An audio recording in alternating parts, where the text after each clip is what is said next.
Hello students, today I am going to explain you the chapter Silk Road Part 2 by Nick Middleton. As you all know, this chapter is part of a travelogue about the author's travel along the ancient trade route called Silk Road, reasons as they are now. This account of the Silk Road, with its contrast and exotic detail, describes the challenges and hardships the author faced while journeying to Mount Kailash on a pilgrimage.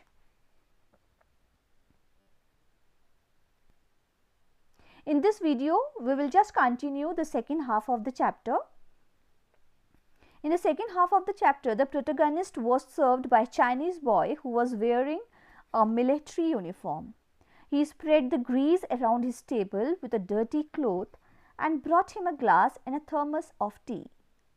Satan freed him from his private detention and they started their journey ahead, passing more rocks and rubbish. The protagonist or the narrator experience was opposite from what he read on travelers' first encounters of the town. Ikai Kawaguchi was a Japanese monk who arrived in the town in 1900. He was so moved with the purity of the lake that he cried. After a few years, similar effect was on Sven Hedin, a Swedish who didn't have such an emotional outburst. When they resumed their journey from Hor, it was dark at that time. After 10:30 p.m., they decided to stay in a guest house in Darchen, which turned out to be a difficult night for him. The rubbish dump in Hor made his cold worse, and herbal tea also didn't help him. One of his nostrils was blocked as he lay on the bed. He wasn't getting sufficient oxygen and he checked his watch. He was at 4,760 meters above sea level. The height was not more than Ravu, but he would be out of breath several times a night. He was so familiar to these nighttime disturbances and he was scared this time. He started breathing from his mouth. He was tired and hungry.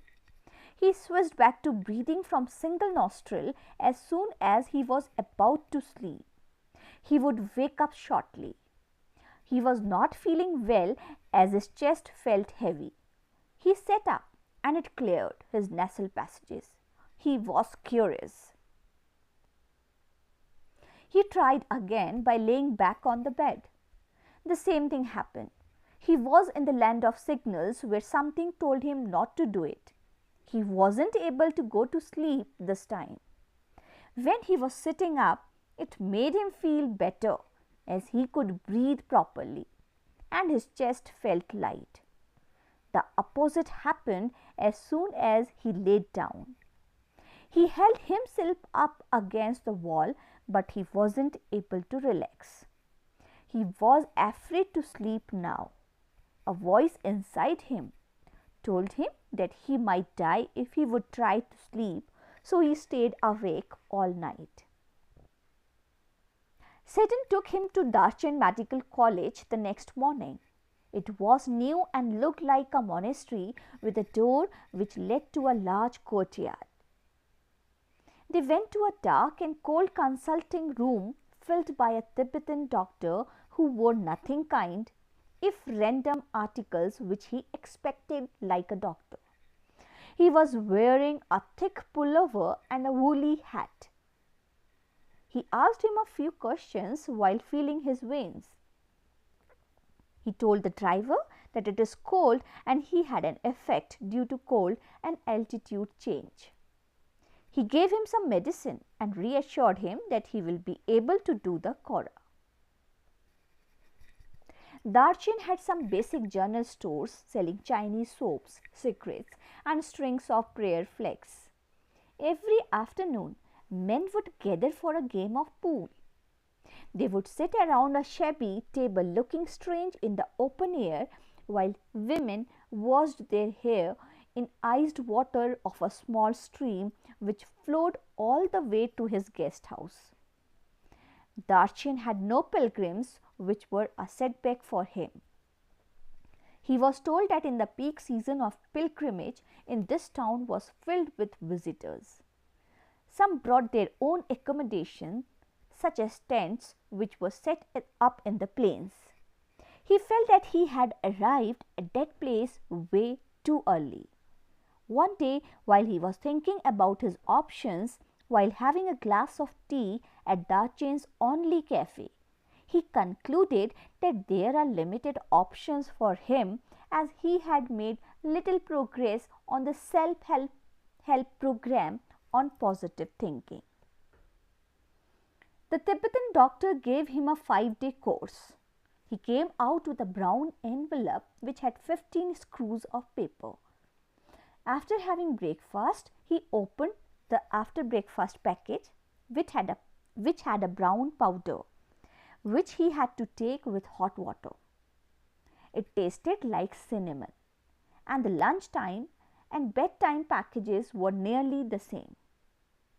They looked like sheep dung. Both had small spherical brown packages. After taking the full day medicine, he slept peacefully that night. Seton left him in Darchen when he came to know that he is going to be fine. He told him as a Buddhist that if he had passed away, it would not matter, but it would be bad for business. Next day, Darchen wasn't looking so bad. It was dusty, partially ruined, and had lots of rubble and refuse everywhere. The brightly shining sun in the blue sky gave him the vision of Himalayas. Gurla Mandhata, he was able to see a little bit with clouds suspended over it. He was having difficulty in sleeping, which hadn't made it easy for him. He had no option other than to wait until the peak season of pilgrimage. The trail was much frequented by the travelers. He could do Kora alone, but it was a seasonal session because of the route blockage by snow. He had no idea if the snow was cleared, and he was not feeling good about dirty ice that still resided on the bank of Darchen's small streams. He had been facing communication problems since Seton left. No one knew much English to answer his basic question. He met Nobu in a cafe which was small, dark and vast with long metal stove. The walls and ceilings were twisted in multicolored plastic sheets of different colored stripes. It was made into a firm and big shopping bags which were sold over China and in many other countries of Asia and Europe. Plastic was China's successful export along the Silk Route. That cafe had only one window which he would take so that he could see his notebook clearly, and he would also bring a novel with him to pass time. Norbu once saw his book and asked if he could sit opposite him at his unstable table. He asked him if he is English after he ordered tea. He told him that he was English. The protagonist guessed that he must not be a local as he was wearing a wind cheater and metal-rimmed spectacles which were of Western style. Norbu was a Tibetan who worked in Beijing at the Chinese Academy of Social Sciences in the Institute of Ethnic Literature. Norbu told him that he had came here to do Kora. The protagonist was happy. Norbu was writing academic papers on Kailash, Kora, and its importance in various Buddhist literature works. He had never done the Kora himself. Norbu was excited when he got to know why the protagonist was at Darchen. He said they could be a team who are two academics who escaped from the library. The protagonist believed his positive thinking strategy was working. Norbu was also staying at a guest house just like him, and Norbu was as ill-equipped like him. Norbu kept telling him that he was too dull, boring and tired to walk, and he was fat. Norbu was not a practicing Buddhist, but he was an enthusiast. Originally, the protagonist predicted that the trek would be good in a company of any deep believer, but he found Norbu to be an ideal partner. They decided to hire some yaks to carry their luggage, and he had no intention of lying down flat all over the mountain. Norbu finally said it is not possible for him, while he collapsed across the table, laughing hilariously. His tummy was also too big. So students, in this way, this is the end of the chapter, because the author was delighted to meet Norbu, since he was also planning to do the Quora. Norbu, who worked in Beijing at the Chinese Academy of Social Sciences, had written papers on Kailash Quora.